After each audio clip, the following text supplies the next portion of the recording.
Hi, my name is Callie Lemaster. I'm a dietetic intern working with Rebecca Robbins.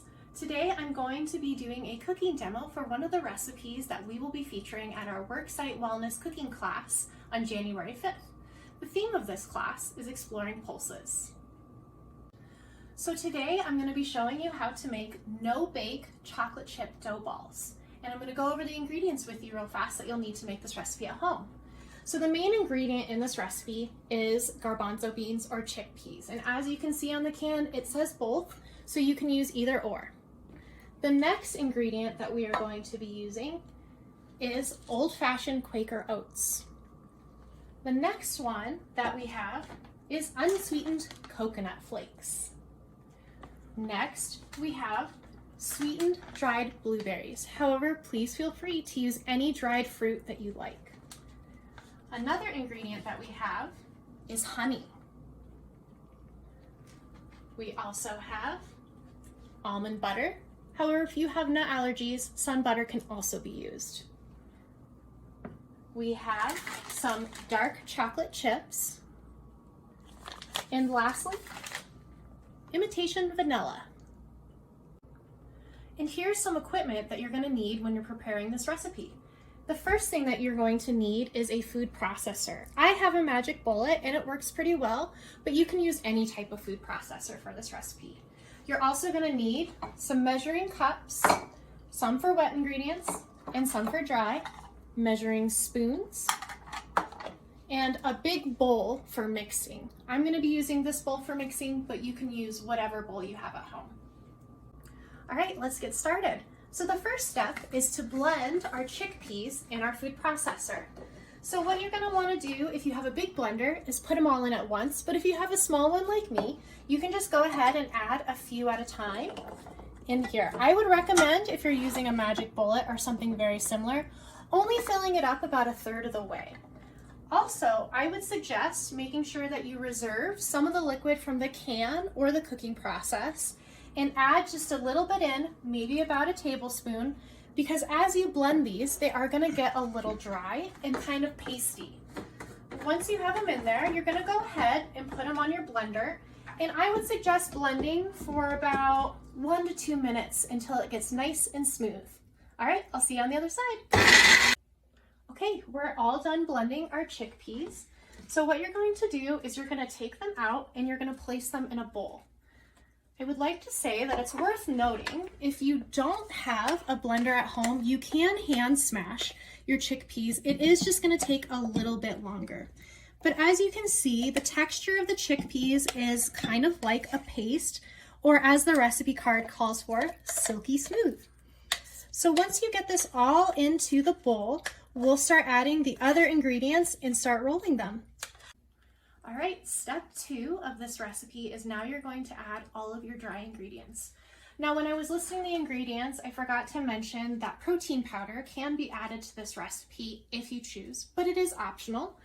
They come in a lot of different flavors, so explore with whatever flavor you'd like. Today we have vanilla. So you're gonna add a half a cup of that. The next thing you're going to add is a half a cup of the old-fashioned oats. The next thing that you're going to add is a half a cup of the dried coconut flakes. Next, you are going to add a third of a cup of dried blueberries, or whatever dried fruit you like. Lastly, and my favorite part, we are going to add a half of a cup of dark chocolate chips. Now, once you have those in there, you're going to go ahead and you're going to start stirring to get this mixed. Now at first it's going to seem like it's a little dry and clumpy, and that's okay, because in the next step we're going to be adding our wet ingredients. Just make sure that all these ingredients are stirred and mixed very thoroughly before you move on to the next step. Okay, now that we've added all of our dry ingredients, you can see that the texture of this mix is a little stiff, but everything is very evenly mixed. So now we are going to add our wet ingredients. So what we're going to be adding is honey, almond butter, and vanilla. So the recipe does call for about a third and a 1/4 of a cup each of these ingredients and a tablespoon of vanilla extract. However, I've learned in my years of making these protein balls for freshmen on CSU's campus that this phase is a little bit more of an eyeball it type of phase. So we're gonna do that now. Feel free to follow the recipe as written or explore a little bit. So the first thing I'm gonna add is the honey.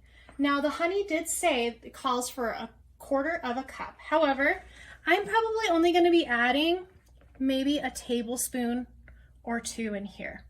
The reason I do that is because I like to control the sweetness. The next thing it calls for is 1/3 of a cup of almond butter.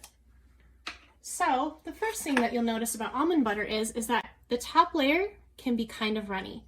So before you start mixing your almond butter, just go ahead and give it a really good stir and get that nice butter consistency. Once that's all stirred, I'm gonna start by adding about 2 of these tablespoons of almond butter into this.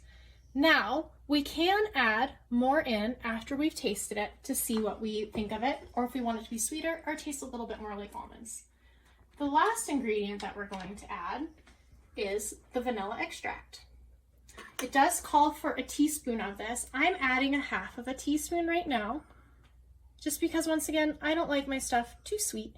But if you like your sweet, please go ahead and add a full teaspoon. Once you've added all those ingredients, you guessed it, you're gonna stir again. Now as you're stirring, you're gonna notice with the addition of the wet ingredients, you think it get a little bit wetter, but actually the almond butter kind of helps serve to stiffen up the mix a little bit. So get that all mixed up, and our next step will be rolling out the balls. Okay, for our final step, we've come to the fun part, rolling out the balls. So what you're gonna need is a cookie sheet, and ideally, if you have it, a piece of parchment paper. If not, don't worry, any non-stick cookie sheet will do just fine. So what you're gonna start with is you're gonna go ahead and take a tablespoon or so of your mixture, put it in your hand, and this is a really fun part if you have kids and you wanna help. You're gonna roll it into a ball, roughly, and you're gonna notice they're kind of sticky, that's okay. And you're gonna set it on your parchment paper. You're gonna repeat this until you used all of your batter. Once you've finished rolling out all of the balls, the next step is to place these balls in the refrigerator for about 30 minutes or so. I would say just go ahead and check on them about every 10 to 15 minutes to see how they're hardening up. Okay, now that you've let your balls refrigerate for at least a half an hour, you can enjoy them. And as you can see, the texture's changed a little bit. They've hardened up. They're no longer sticky.